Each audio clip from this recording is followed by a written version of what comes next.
or a blood vessel that they weren't supposed to share. And then that was the twin-to-twin transfusion syndrome. So Mia ended up getting too little bit of the nutrients that Maya was pretty much robbing from her internal. And So- she's still tinier too, Yes, right? yes. She And they was. were, how much did they weigh when they were born? Maya was 1 pound 3 ounces at birth. She was tiny, but Mia, she wasn't even a pound. She was 15 ounces. Wow. And what did the doctors say, Eddie, was their prognosis? Were they going to live a normal, healthy life, or did you know there would be problems? We knew right away. The doctors were very careful in how they were addressing us because they didn't want to give us too much hope. They told us that they had a 90% death rate. Wow. They told us that neither one of them would live through the night. Through the night. But praise God, they did. And then they told us, don't get too comfortable. They're not going to last more than a week, which they did, obviously. And then they told us that they would never come home. So in prayer and in faith, we kept them in prayer. Praise God, they're here. So were you both Christians at the time? Oh, yes. You'd been Christians for a long time. When did you come to know Jesus personally? Well, I was drugged to church as a kid. Yeah, like most of us. Yes, so I was raised in the church, literally, I think at 5 or 6. And we went to Calvary Assembly. Okay. And I've been there this whole time. Yeah. We still go there. That's still where you go, Yeah, that's Calvary. still And where so, we go. Lizette, what was your story, your faith story? Well, I was a Catholic growing up in New York City, and when we moved here, we looked for a Catholic church and didn't find one that kind of felt like home to us. And I actually didn't start going to church again until I met Eddie. So once I was introduced to Calvary, I got reconnected with the Lord because as a little girl, the Holy Spirit always lived inside me, and always I had this joy, and I kind of lost it in some years, but definitely I found it again at Calvary. Good, good. Now, how did you all find out about Nathaniel's Hope and Marie Cook and that ministry? Well, attending Calvary Assembly, we found out that that was the home church to Buddy Break, and we had family and friends tell us about Buddy Break and that we should look into it, and they didn't quite explain to us at that moment.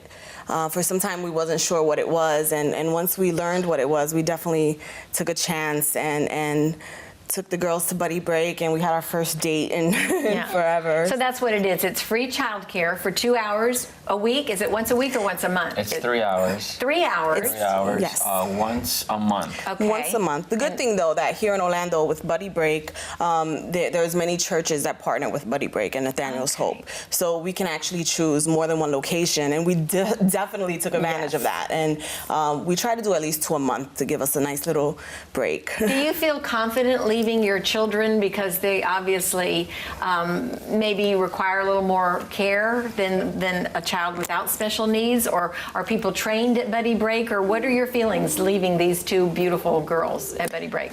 It was definitely hard to make that decision. At the time, Mia was very fragile, and there was a lot of things going on. She was getting surgeries and just a lot of stuff that we didn't understand, and we didn't know if someone else would understand, even with our explanation. But the beautiful thing is that they made us feel confident that they had it under control, that they were trained, and they actually gave us 2 buddies for Mia the very first time we went, because we knew she was a handful, and we knew that she needed some extra attention, and they allowed us to have 2 buddies to give us the confidence that they have it under control, because they pair up a buddy with each child, even with Melinda, who doesn't have special needs. Oh, so you can leave Melinda there too as Yes, well. so- Nice. So you can help with some of the children, right, Melinda? Is that what you like to do? Well, the nice thing is that they have a buddy for Melinda, so Melinda gets to have a friend. Attention, one-on-one. Yes, And that's she doesn't great. always have to be the big sister that's also a caregiver and, Right. doing things for us. Right. So she What- gets a break. That is wonderful, Melinda. I didn't realize that. So, Eddie and Lizette, what does this do for your relationship as husband-wife? I know you said you do the Buddy Break, so you have a little bit of time, but 99% of your time has to be taking care of your children. What does that do for your relationship? Well, it's easy. It's easy? Well, Did I hear you let say me- that? It's easy. Let me rephrase that. It's Okay. easy for us to get lost in everything that we do. Okay. And not focus on Yeah. each other. We, at times, there are moments that we kind of snap and become each other's punching bag and stuff like that. I can understand that. And the stress level is super high. Right. So with Buddy Break, it just gives us that in those 3 hours, it gives us that time to kind of just diffuse and kind of unwind and just kind of just be us again, because we were together years before kids came along, and we knew what that felt like. We knew what it was to go out and, you know, grab a bite to eat, or to go to the park or something like that, and have that time to ourselves. So we get that time back, and it's huge for our marriage. Do you ever have a time, and this is really meddling into your personal affairs, and you certainly don't have to answer it, but I know if it were me, there would be times where I would just say, I want to bail. I want out. Lord, get me out. Do you ever feel that way? Or I remember in the beginning it was so hard for me. And I'm sharing with you guys the truth. And I've heard stories of fathers saying that they're going to go to the store and never come back. Right. I hate to say it, but I've been at that store. Sure. And I remember a conversation that I had with my father. And it was, I mean, I was in tears, bawling. And I'm like, I can't do this. And he told me something, and it changed the way I thought. He's like, with you leaving, would that make the situation better or worse? Wow. And as soon as I heard that, Yeah. it was like a light just clicked. And I'm like, I ran home. You know, because there's no way for one parent. It's hard for two, but there's just no way for one Oh, parent. that gives me chills. For you to have that wise a dad to say that. Yeah. That was exactly what you And needed to hear. I never struggled Yeah. after that ever again. Praise God. Amen. Praise God. You're a strong man. I commend you, because there are a lot of men out there who would have said, way over my pay grade, I'm out of here. What about you? I know as a mom, you've got those maternal hormones going on. Did you ever feel the same thing, like you were ready to give it up? Not so much give it up, but I remember feeling a lot of disappointment because there was a lot of members of our family and stuff. Some stepped up and some didn't know how, and it just caused some grief at a time that we needed them the most. You know, they say that you don't really know how people are going to react to a traumatic situation until it happens, and that was true for us in our family. We had family members we're very extremely close with, and we're not saying that no one helped or anything like that, but there just was a time where it just really felt like we were alone. Yeah. And whether people were intimidated and didn't know, I think a lot of people assume that, they need some space and that kind of thing as we're dealing with the hospital world, because we spent 4 months in the NICU and that wasn't easy. And a lot of times we couldn't have family members come. So I think they got also used to the fact that they couldn't be there for us because they weren't allowed. But once they were home, and we were ready to open our doors, nobody was really knocking. So there was a lot of times where we were alone, and he was saying how he just felt like leaving and that kind of thing, and I felt more like I just wanted to scream for help, and I just felt like we didn't have a voice. We didn't know how to express that without seeming so needy or so weak, and at the same time, and most importantly, being strong for our family and for our girls. So it was definitely a hard thing to balance. So 6 years down the road, what advice would you give to family and friends and even people that don't know you that well? How can the community better serve you? What would you tell people? I would say just throw yourself into the deep end of the pool. It's one of those situations where people ask us what we need, and we have no clue. We literally we don't know what to say because it's overwhelming. And then to put it in a gesture. So people just, offer themselves. I'm here. And then they get to work, So I just the advice I would give is just make yourself available, and just don't assume that everything's okay and they got that. They've been doing it for 6 years now. Just be there. Because you don't know what tomorrow's going to look like. I mean, no clue. Mia just came out of the hospital, right? Yes. She was in the hospital for several weeks. Yes, she was there 5 weeks. 5 weeks. And so what does tomorrow look like for the Perez family? You don't really know. What would you tell people? Pretty much the same thing. Just make yourself available, be there. How about come in and clean my house? Come in and wash the dishes. That kind of thing. Something as simple as that. Bring a meal once a week. That'd be awesome. Yeah. It really would free up you're some working. time. You both work, yes. right? Yes, we do. And how does that work? How do you do that? The best we can. My job has left me the convenience to where I work part-time and I run my business the other part-time. So when I get off at 1:30 per se, I'm there. So we schedule kind of the appointments after that because Lizette has a hard time getting the wheelchair in and out of the car by herself. For these doctor's appointments. So I have to be there. I couldn't imagine working a full-time job and leaving this on her own to do this by herself. So I make myself available as much as I can, and she does the same thing. Hopefully one day we'll both be able to stay home, run our businesses, and care for the girls. What is the difference between the two girls health-wise? I mean, you told me when I first met Mia that she wasn't able to speak, and of course Maya is very, very outgoing and speaks, and you know, can either one of them walk? Can either one of them, can they take care of themselves? Can they feed themselves? Tell us what their stories are. Maya is less severe in her cerebral palsy as Mia. She can get around, she scoots around, she can walk with a gait trainer, which is kind of as a walker, and she's training. They get physical therapy. She can feed herself, she can talk. You know, there's some delays developmentally and intellectually. There's some delays there. Well, she was spelling her name for me. No, she's very learning. smart. Yes, very smart. She's definitely learning. She attends school, and socially she's a little butterfly. So she's, you know, doing well considering. She cannot walk. She's still in the chair, and she's starting to notice those challenges amongst her peers. So, you know, when it comes to Maya, that's a new thing for her. She's starting to get frustrated with what she can and can't do. Is there a chance that she would be able to walk? Oh, yes, and we're believing for that. We're definitely praying for that and believing for that and working hard for that. Mia's cerebral palsy is more severe. She's pretty spastic, so it causes her to be on some medication, muscle relaxers and that kind of thing. And that's tough as a mom to see because, you know, like right now she's on medicine and today she's having a sleepy day and that's kind of that she yawns. And it's just really tough. There's no real means of communicating with Mia, and she has profound hearing loss. She has glaucoma, so having the vision and hearing impairments has also put delays with her progress in cerebral palsy. We feel like we have this extreme case with Mia. We meet other children with cerebral palsy who can sign and do things like that. And Mia, she can't sign, she can't speak. It's just frustrating at times. It makes it really hard, but you know, she lets us know when she's happy. She is a bright, happy girl. She does laugh. She recognizes us. She knows she's loved, and that's what's most important for us. That she knows and she can feel the love of God in our home, because she has her challenges, but I don't know if she knows any better. But you did say you think that she understands you, that she can.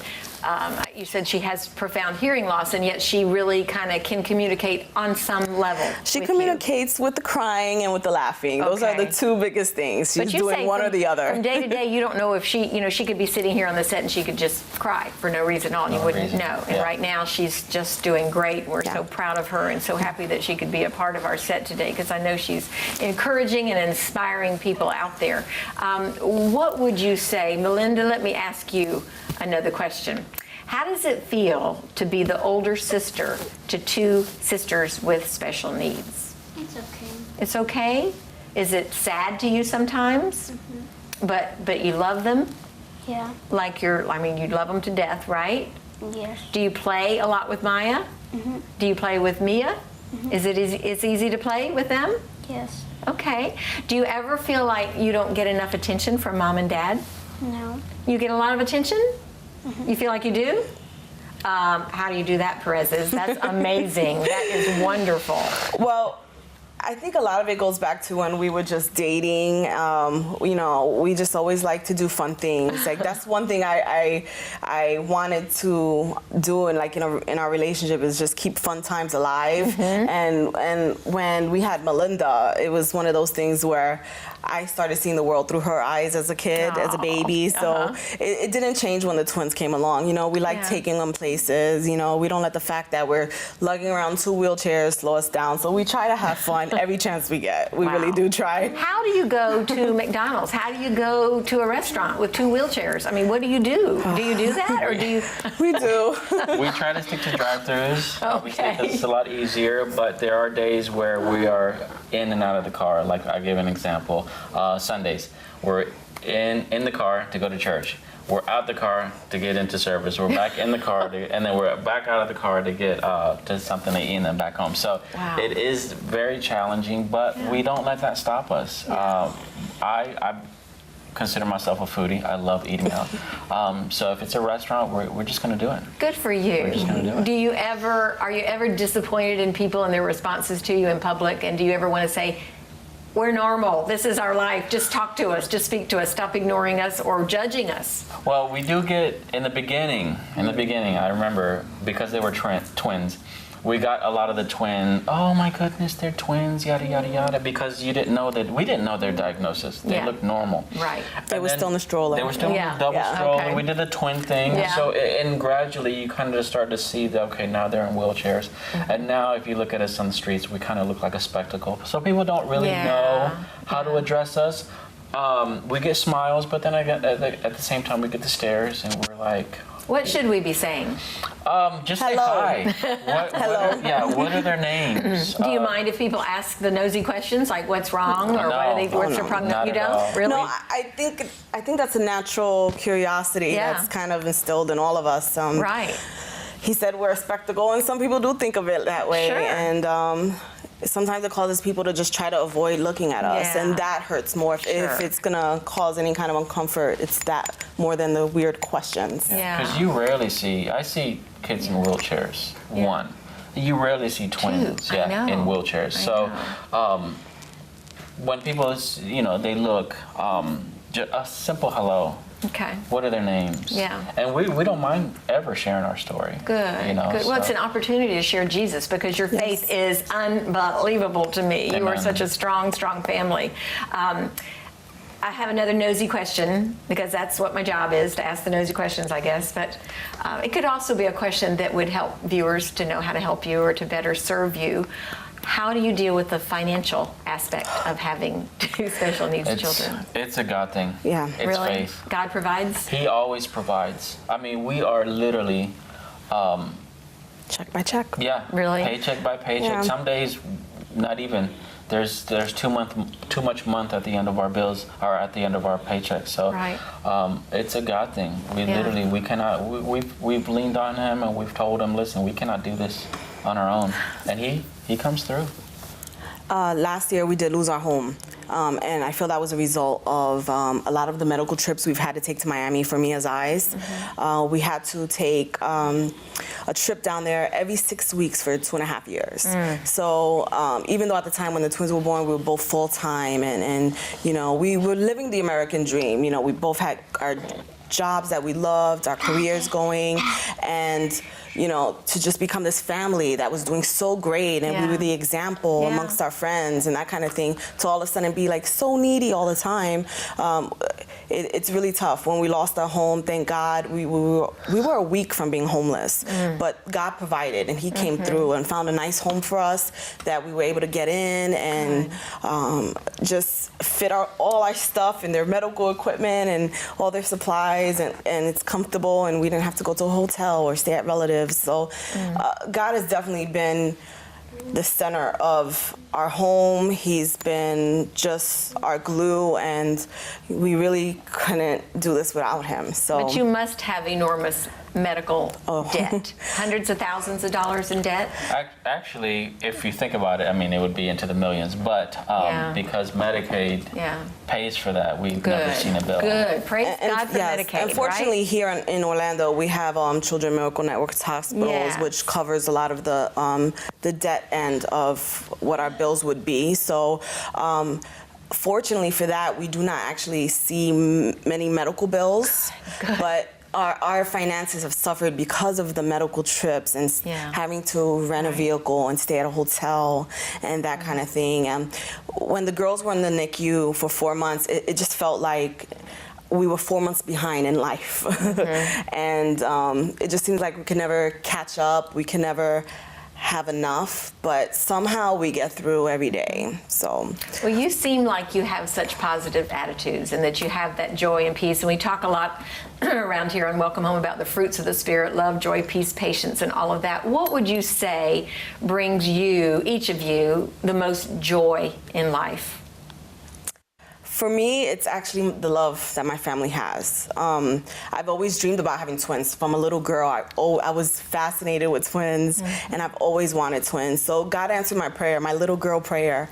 And I also prayed for my husband as a little girl. So, you know, right now I'm just loving every minute of my family's journey, even though it's been tough. Yeah. So for me, it's just my family. Well, you got a godly husband, that's for sure. You've got a spiritual head of the household. Praise God for that. All right, Eddie, what's your greatest joy? My greatest joy is the relationship I have with my father, my Abba Father. There's no way I could do this without him. I mean, I lean on him constantly. I mean, I've told him, I remind him, and he knows. I have no clue. I tell him I have no clue what I'm doing. And I just pray that you stand in the gap, and he does. And he always has, and he always will. The finances are, if I think about it, it would drive me insane. And it's funny, I've told my wife, I'm like, we don't argue about money, because you can't argue about something you don't have. That's great. So there's no reason to argue over that, but at the same time, God provides. I remember we had a trip to Miami for her she has an eye physician in Miami. Yeah. So we put the bill on that trip, and it was Christmas time. The trip was what, first week of January? I think we returned on the 21st or something. It was right before Christmas. It was, Christmas plus her birthday's New Year's Eve. So we had, a lot of financial obligations, and we're like, how are we going to get to this Miami trip? We have to. And she's like, oh, we just got to reschedule. I'm like, no, God will provide. He will provide. And sure enough, he did. I hope that you're journaling some of this. I know you probably don't have 1 second of one day to do this, but if you ever did have time, Lizette, especially you too, Eddie, to just journal some of the ways that God has been faithful to your family and write your story one day, because your story is so inspirational and so incredible, and just your faith touches my life in a really special way. I'd love to see you do that. Have you thought about writing your book? Oh, I've already started. In my head anyway, yes. Good. I've been writing my notes and my chapter titles down. I'm starting to work on that somewhat. I definitely have that in my heart to do one day. I think you need to do it. There is a journal on my nightstand. I just haven't opened it yet. I haven't written it. Because you go to bed and you go right to sleep, I'm sure, right? It's a tough thing. Well, Melinda, thank you for being here with us today. You're beautiful. Thank you. So glad that you were here. And Mia and Maya, you be careful with that little boyfriend, okay? Okay, you promise? All right, you're beautiful too, and thank you for coming here to see us today on Welcome Home. Thank you, Lizette and Thank Eddie. you. You Oh, guys thank you are for having us. awesome. Come back and see us again. Yes. Give us an update on your family anytime Yes. you're ready to Well. come back again. Thank you. I know it wasn't easy to get here, but we appreciate you and love you, so thank you. Thank Thank you. All right, viewers, we've got more good stuff for you. I know this was an inspiration. If you want to find out more about the Perez family, you can always write to us here at the station, and we can give you information about them and help you get in touch with them if there's a need on your heart, or you just need to share with them, or anything that the Lord puts on your heart. So let's just leave it at that. So we'll be right back. Stay with us.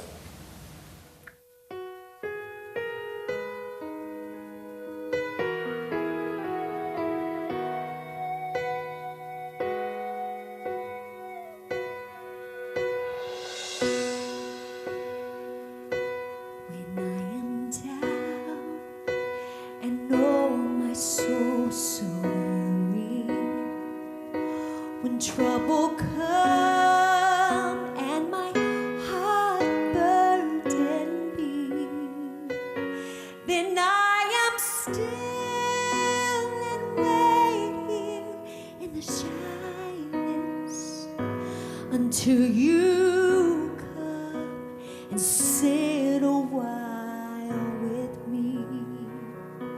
You raise me up so I could stand on mountains. You raise me up to walk on stormy seas. Well, I am strong when I am on your shoulders. You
hope you enjoyed our program today here on Welcome Home. I always love talking to Marie Cook and hearing her story.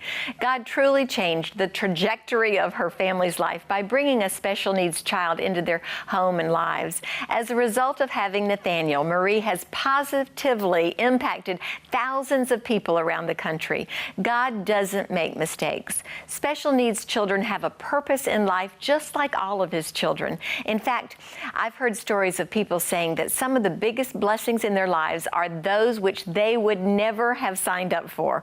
One little example of this is a child I met at the Russell home in South Orlando. A little boy named Michael was born with only a brain stem, no brain. That meant he would go through life pretty much a vegetable. He would never walk, talk, or do anything for himself. His caregivers have to feed him and take care of all of his basic needs. The outside world might say that his life is wasted. It's worthless and void of purpose. But let me tell you something. The first time I met Michael, my heart was deeply touched. I watched as his caregivers stroked his skin and just loved on him. I watched in awe as a grandfather rocked this little 9-year-old baby boy. I looked at the grandfather's eyes and saw the purest form of love imaginable. It reminded me of God's agape, unconditional love for each of us. I found out that this grandfather visits with Michael every single day and rocks him. And Michael responds to his touch with smiles and gurgles. No one can tell me that Michael's life has no meaning. His little life has purpose and gives perspective to anyone who crosses his path. Special needs children are here for a reason. I don't pretend to understand everything about life, but I do know this: God is sovereign. He makes no mistakes. God has a plan for each of us, maybe even especially those special needs children. And that's our note of hope for today. Thanks so much for watching Welcome Home, and may God richly bless you.